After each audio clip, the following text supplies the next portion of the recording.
Bonjour à tous et bienvenue dans ce journal. Dans les titres aujourd'hui, la rencontre entre Benoît XVI et l'épiscopat. Hier à Lourdes, dans son discours, le Saint-Père a encouragé les évêques de France. Allez dire au monde les merveilles de Dieu. En début de soirée, Benoît XVI a conclu une procession eucharistique marquée par de grands temps de silence. Le pèlerinage du pape touche à sa fin. Ce matin, il célébrera une dernière messe et donnera l'onction des malades avant de s'envoler pour Rome en début d'après-midi. Mais avant de développer ces titres, je vous propose de revenir sur la messe pour la fête de la Croix Glorieuse que Benoît XVI a concélébrée avec les évêques de France hier matin sur la Prairie. C'était la première messe à Lourdes, 150 000 pèlerins y participaient. Le récit d'Axel May. Comme aux Invalides à Paris, c'est en papamobile que Benoît XVI est arrivé pour célébrer la messe sur l'immense prairie des sanctuaires. Parmi les pèlerins, des Français bien sûr, mais aussi des Espagnols ou encore des Polonais. Et puis, parce que nous sommes à Lourdes, des malades, des handicapés. Si à Paris, l'ambiance de la messe a eu un côté grand rassemblement familial, à Lourdes, la cérémonie revêt un caractère plus solennel. Les évêques français sont présents pour qu'on célèbre la messe. À Lourdes, objectif premier du voyage du pape en France, venu pour le 150e des apparitions de la Vierge, Benoît XVI lance une nouvelle fois un appel aux jeunes. À votre tour, chers jeunes, n'ayez pas peur de dire oui aux appels du Seigneur.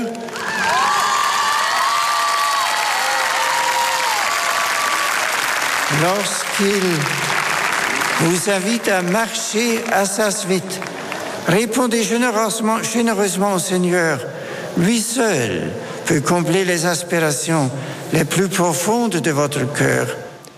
Et comme pour répondre à cet appel du pape aux jeunes, la croix des Journées mondiales de la jeunesse est plantée bien visible sur la prairie, une prairie aussi verte que le ciel de Lourdes était gris. Et un ciel maussade qui n'a pas affaibli l'enthousiasme des pèlerins. Pour la plupart, c'était la première fois qu'ils rencontraient Benoît XVI. Alors forcément, il y avait beaucoup d'émotions dans l'Assemblée. C'est un reportage de Vincent Royer. Il est 9h30 dimanche lorsque Benoît XVI arrive à la Prairie, lieu de célébration de la messe de la Croix Glorieuse. Près de 140 000 pèlerins l'attendent avec impatience. Certains sont déjà là depuis plusieurs heures. Pour eux, cette rencontre est le moment fort de la matinée.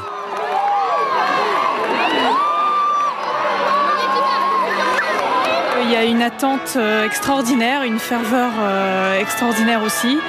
Et tous ces gens qui sont là pour l'attendre, moi je sais que j'étais là il y a 4 ans pour Jean-Paul II et c'est toujours aussi formidable. C'était la première fois que moi personnellement je participais à une messe célébrée par le Saint-Père Benoît XVI. Et c'est quelqu'un qui a une voix très douce et une personnalité qui a l'air très douce, très humble. Une personnalité douce mais qui n'empêche pas le pape de faire passer son message. La place de la Vierge Marie pour les chrétiens, l'importance de la prière et des vocations. Il nous a vraiment envoyés en mission, il nous a donné toute la valeur qu'il accordait aux prêtres. Et je pense qu'il a vraiment fait un choc très fort. C'est vrai que ça peut demander du courage, peut demander des sacrifices, mais le Seigneur nous donne la force de la remplir si on veut bien s'abandonner un peu à lui. Après une homélie suivie avec attention, les pèlerins ont partagé un autre moment fort avec le pape. Sans doute le moment le fort de la messe en elle-même, de toutes les messes, c'est-à-dire l'Eucharistie. La foule d'ailleurs a très bien saisi le moment où il fallait crier de joie et les moments où il fallait se recueillir, se mettre à genoux. Des moments de recueillement très intenses dus à la présence de Benoît XVI.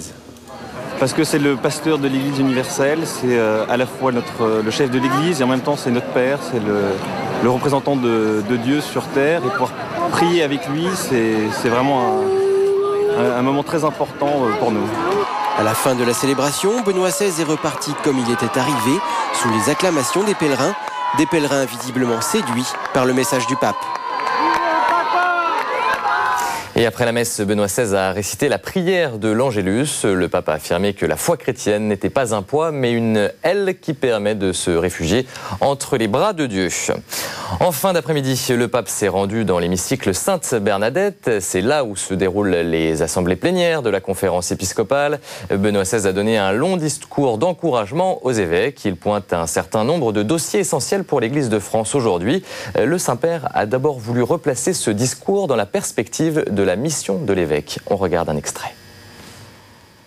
Successeurs des apôtres, vous représentez le Christ à la tête des diocèses qui vous ont été confiés et vous vous efforcez d'y réaliser le portrait de l'évêque tracé par saint Paul. Vous avez à grandir sans cesse dans cette voie afin d'être toujours plus hospitalier, ami du bien, pondéré, juste, pieux, maître de vous, attaché à l'enseignement sûr, conforme à la doctrine, comme dit saint Paul dans la première lettre, dans la lettre à Titus. Le peuple chrétien doit vous considérer avec affection et respect.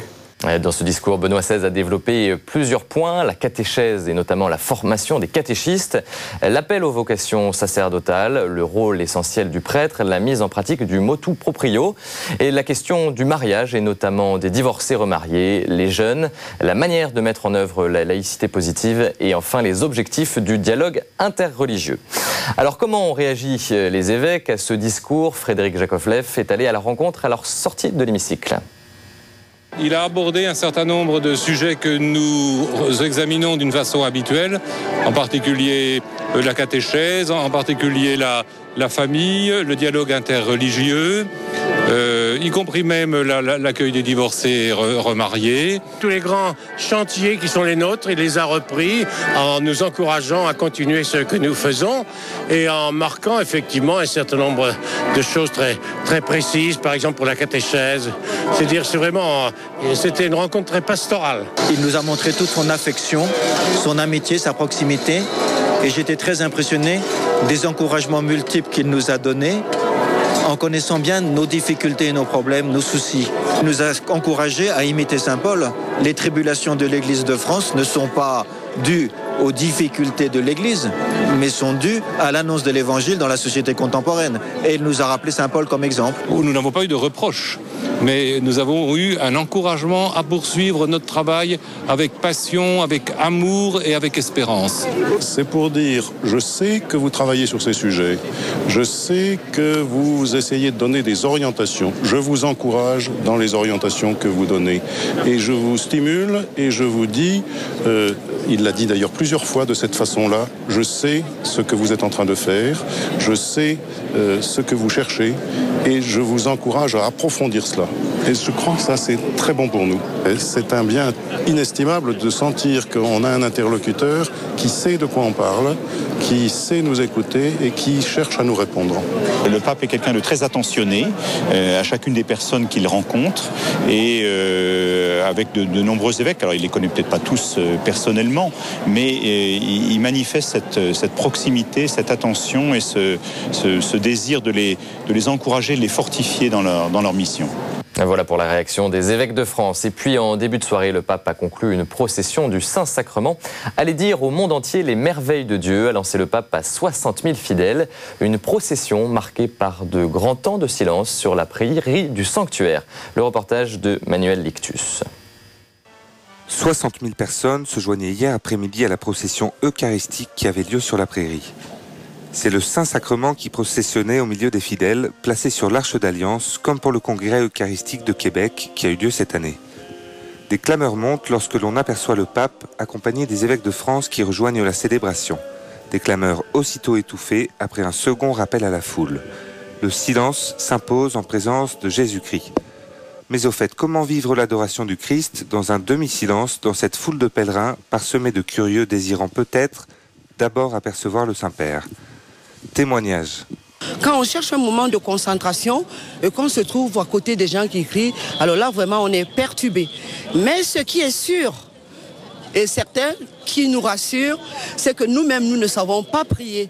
Donc nous sommes sûrs que quand nous sommes en présence du Seigneur, même quand on a ces moments de perturbation, lui, il vient quand même à nous et il nous parle. Et moi, je crois que sa présence dans le très saint sacrement est très importante parce que des fois, on est là, des fois, on ne sait même pas ce qu'on doit lui dire, mais lui, il nous voit, il nous connaît. Donc on est fervent, on ne sent pas les gens autour de nous. On est, je vais dire le mot, peut-être c'est un peu cru pour vous, on est direct avec Dieu, avec le Saint-Sacrement qui représente Dieu sur terre avec nous.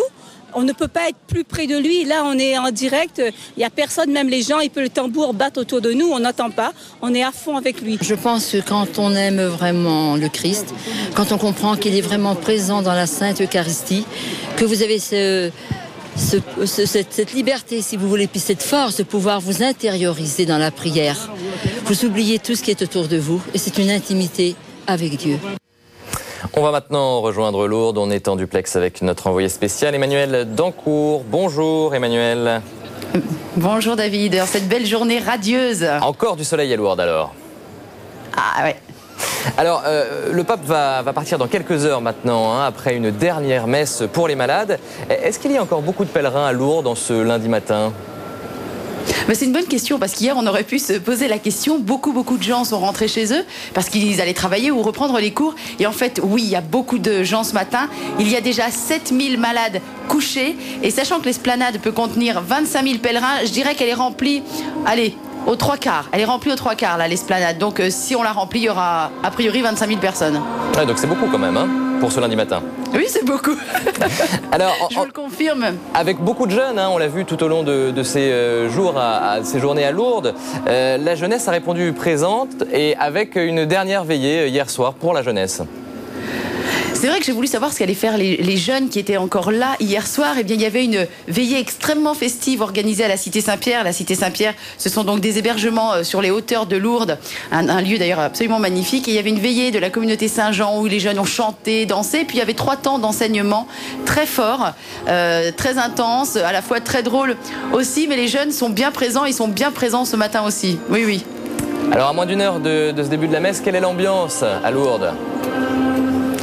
Écoutez, l'ambiance, elle est à l'attente, une fois de plus. Le pape, effectivement, va arriver d'ici une petite demi-heure. On est dans la répétition des chants. Les malades sont en place. Les pèlerins continuent d'affluer. Et c'est une ambiance à la fois de prière, de joie aussi pour cette dernière ligne droite, ce dernier temps fort avec le Saint-Père. Merci Emmanuel Dancourt. Et puis en ce moment, merci, David. Le pape effectue la 4e et dernière étape du chemin du Jubilé à l'oratoire de l'hôpital de Lourdes. C'est le lieu où Bernadette fit sa première communion. Puis à 9h30, donc Emmanuel l'a dit, sur l'esplanade de la basilique du Rosaire, le Saint-Père célébrera la messe pour la fête de Notre-Dame des Douleurs. Enfin, Benoît XVI devrait quitter le sanctuaire de Lourdes un peu avant midi et arriver en hélicoptère à l'aéroport de Tarbes à 12h30 pour la cérémonie de départ au cours de laquelle il prononcera son dernier discours sur le sol français en présence du Premier ministre François Fillon. L'avion qui le ramènera à Rome devrait décoller à 13h. Un avion que prendra la délégation de journalistes qui suit le pape depuis le début du voyage, délégation dont fait partie le directeur de l'agence Immédia, Antoine-Marie Izoard, qu'on retrouve en duplex de Lourdes pour faire un premier bilan de ce voyage apostolique en France. Bonjour Antoine-Marie. Bonjour David, bonjour à vous. Alors, vous avez l'habitude de couvrir ces voyages du pape. Dans quelques heures, Benoît XVI va achever ce voyage en France. Qu'est-ce qui vous a marqué dans ce voyage par rapport aux autres ?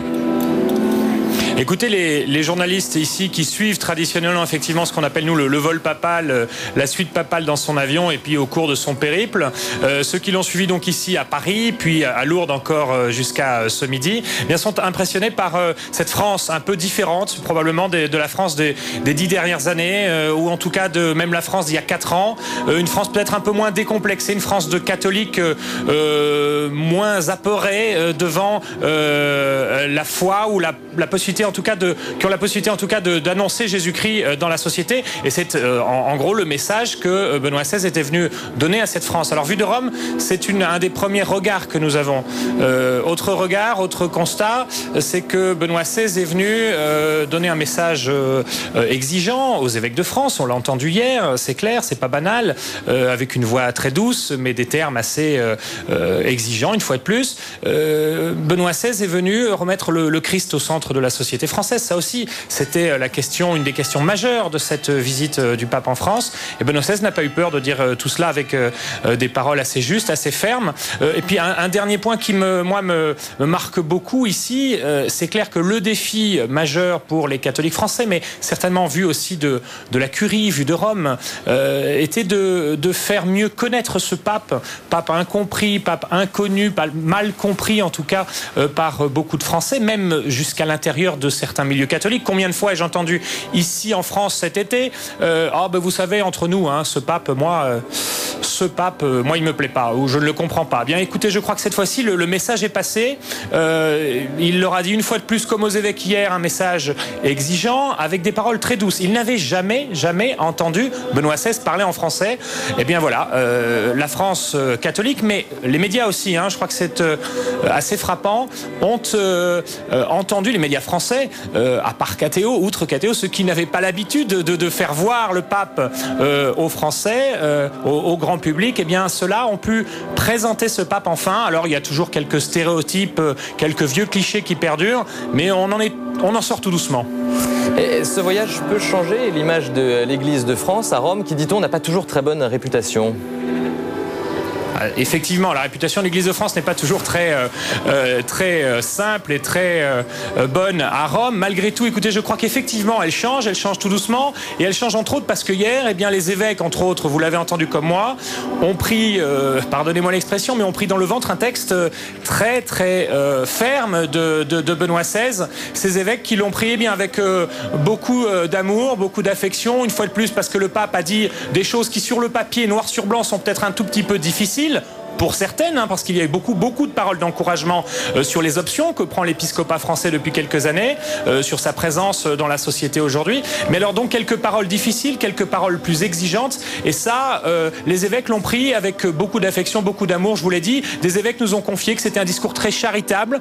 J'ai tendance à dire qui aime bien châtie bien. Le pape n'a pas eu peur de dire aux évêques sa parole, et la France l'a accueilli, et donc maintenant au travail. Benoît XVI qui a l'habitude de parler en vérité aux évêques des pays dans lesquels il voyage. Effectivement, c'est un concept assez répandu. On se souvient évidemment très récemment en avril des paroles du pape, entre autres évidemment sur la question des prêtres pédophiles. C'était en avril dernier aux États-Unis.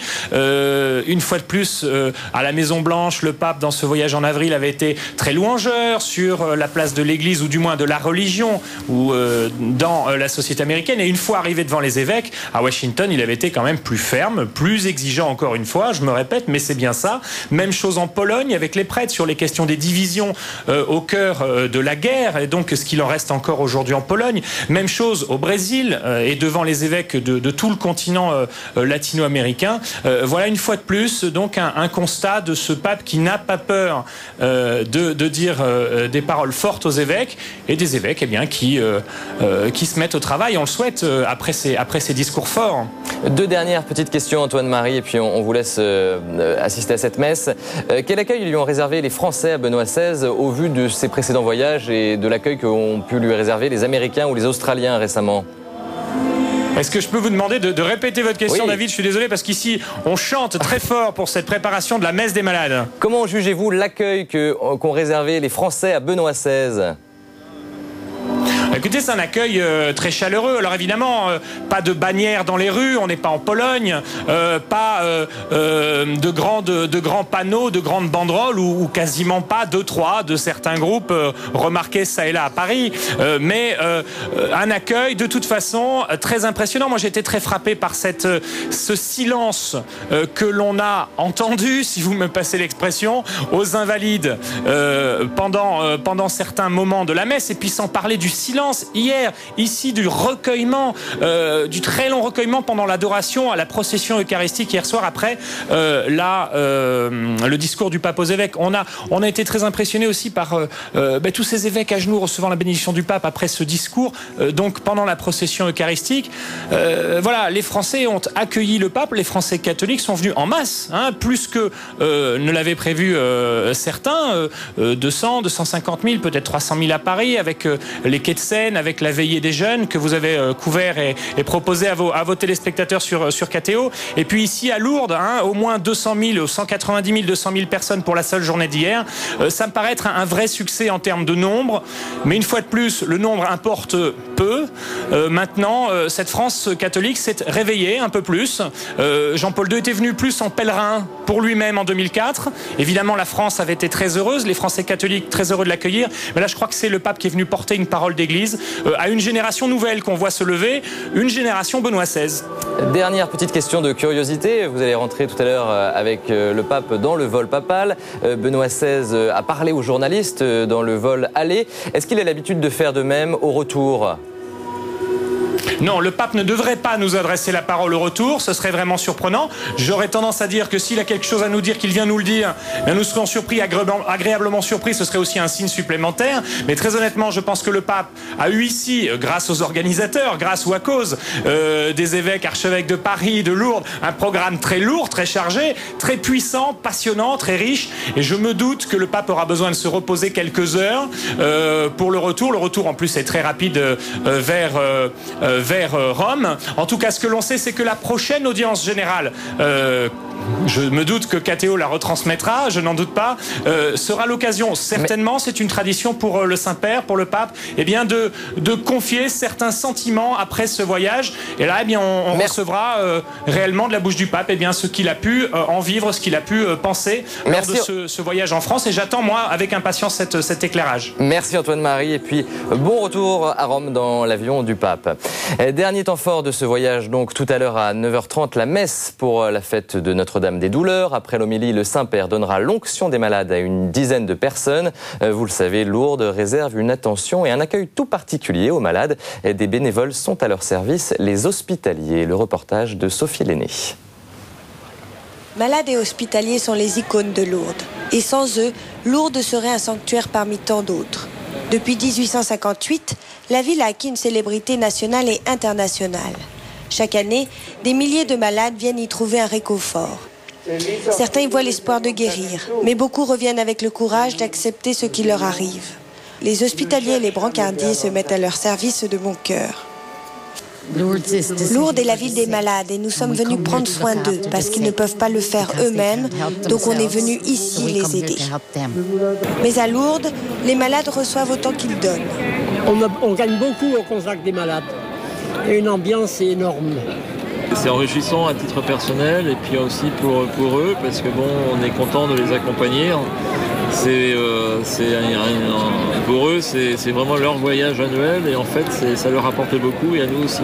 Avec la venue du Saint-Père, Lourdes connaît une affluence record. C'est un lieu qui me plaît beaucoup. Ça me plaît, j'ai toujours aimé venir à Lourdes, mais avec beaucoup moins de monde quand même, parce que là, on ne peut rien voir. Mais pour ces malades, la présence du Saint-Père à Lourdes est un événement majeur. En effet, le pape va donner l'onction des malades à 10 personnes. Parmi elles, 7 sœurs atteintes d'une grave maladie. Mais on reçoit l'onction des malades lorsqu'on est souffrant simplement. Et donc, la sœur va recevoir cette onction pour se fortifier à la fois spirituellement et psychologiquement, on pourrait dire même dans son corps, puisque souvent on a l'onction des malades, on a vu ça ici à Lourdes, régénère physiquement les personnes. Un sacrement donc plein de sens, puisque Lourdes est le lieu de guérison par excellence. Il est temps de retrouver notre confrère de Radio Notre-Dame, Aymeric Pourbet, directeur des programmes de la radio. Bonjour Aymeric. Bonjour David. Alors je rappelle que Radio Notre-Dame a couvert le voyage du pape pour l'ensemble des radios chrétiennes de France. À quelques heures de la fin de ce voyage, quel est le bilan de cette opération spéciale pour Radio Notre-Dame ? Eh bien écoutez, pour moi c'est un bilan extrêmement positif. D'abord parce qu'effectivement cette collaboration avec l'ensemble des radios chrétiennes en France, a bien fonctionné. Le pape a parlé de la nécessaire unité dans l'Église, eh bien, cela doit pouvoir être aussi vrai pour les radios chrétiennes et je crois qu'on a avancé dans ce sens. Le deuxième point, c'est que tout cela ne serait rien, tout ce dispositif, si évidemment nous n'étions pas portés par l'événement. La visite du pape a été, je crois, un succès, si on en croit la presse de ce matin, mais aussi c'est un thermomètre peut-être plus sûr, le silence, le recueillement devant le Saint-Sacrement, hier soir, ou bien pendant la consécration lors de la messe d'hier matin. Et enfin, le dernier point positif que je voudrais souligner, ce sont les suites, les fruits de ce voyage. Le pape nous laisse énormément de grains à moudre, ses discours, ses homélies. Il faudra reprendre et méditer. Je crois que nous avons là un beau travail qui nous attend. Merci Émeric. Voilà, dans quelques minutes à 9h, vous avez rendez-vous avec Thomas Valu et le père Denis Metzinger. Ils commenteront la messe pour la fête de Notre-Dame et des douleurs, dernière messe du pèlerinage de Benoît XVI en France. Très bonne journée à tous.